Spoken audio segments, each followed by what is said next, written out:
بچوں زندگی کی خوبصورتی ہر انسان چاہتا ہے، اور یہ صرف در مصطفیٰ سے ملے گی۔ ایک اچھا بیٹا، پہلی شکل ہے اچھا بیٹا، اور میرا نبی کہہ رہا ہے کاش میرے ماں باپ زندہ ہوتے، اور نہیں تو میری ماں زندہ ہوتی تو تم دیکھتے میں کیا کرتا۔ میں عشاء کی نماز کے مصلی پہ ہوتا اور میں سورۃ فاتحہ پڑھ رہا ہوتا، اور ادھر سے میرے گھر سے میری ماں مجھے کہتی محمد، تو میں ماں کے لیے نماز توڑ دیتا۔ سبحان۔ ہاں، میں ماں کے لیے نماز توڑ دیتا۔ اور میرے نبی سے پوچھا گیا یا رسول اللہ قیامت کب آئے گی؟ یہ بچیاں غور سے سنیں، سارے سنو پر یہ خاص طور سے سنیں۔ آپ نے کہا اللہ کو پتہ ہے، کہ یا رسول اللہ کوئی نشانی بتا دیں۔ تو آپ نے کہا جب بیٹیاں بھی ماؤں کو ذلیل کریں گی تو قیامت آئے گی۔ جب بیٹیاں بھی ماؤں کو ذلیل کریں گی تو قیامت، ان تلد الامۃ ربتہا، جب ماں کے ساتھ بیٹیاں نوکر جیسا سلوک کریں گی، نوکرانی جیسا سلوک کریں گی تو قیامت کے نکارے پہ چوٹ پڑ کے رہے گی۔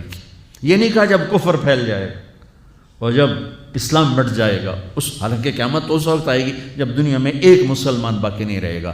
یہ واقعہ کی سنگینی کو بتانے کے لیے فرمایا جب ماؤں کو ذلیل کیا جائے گا قیامت آ جائے گی۔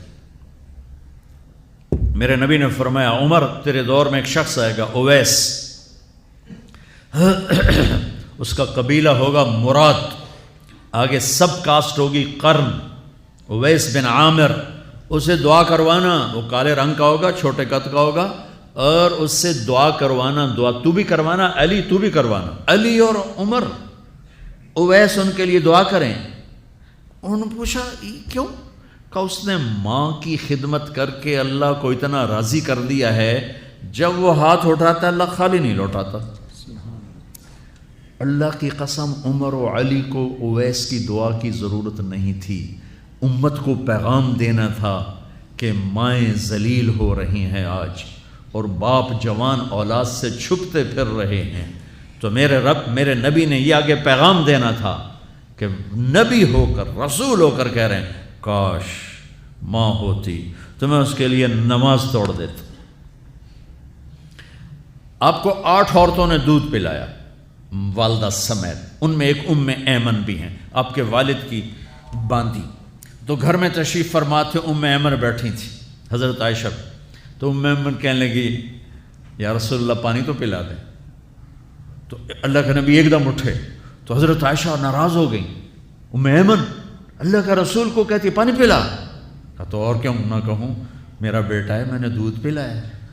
تو حضرت میرے نبی نے کہا ہاں عائشہ یہ میری ماں ہے، اس کا میں نے دودھ پیا ہے۔ آپ اٹھے، گھڑے میں سے پانی بھر کے یوں دونوں ہاتھوں سے حضرت ایمن کو پیش کیا، جو حبشی باندی تھی، چونکہ دودھ پیا ہے تو ماں کا لفظ صادق آ گیا، تو بجائے اس کے کہ برا مناتے، آپ خادم بن کے اپنی ماں کو دودھ پلانے والی ماں کو آپ نے، حضرت حلیمہ سعدیہ تشریف لائیں، آپ نے اپنی چادر بچھا کر اس کے اوپر بٹھایا۔ ہمیں پیغام دینا تھا، آنے والے زمانوں میں یہ ہونا تھا۔ سبحان اللہ۔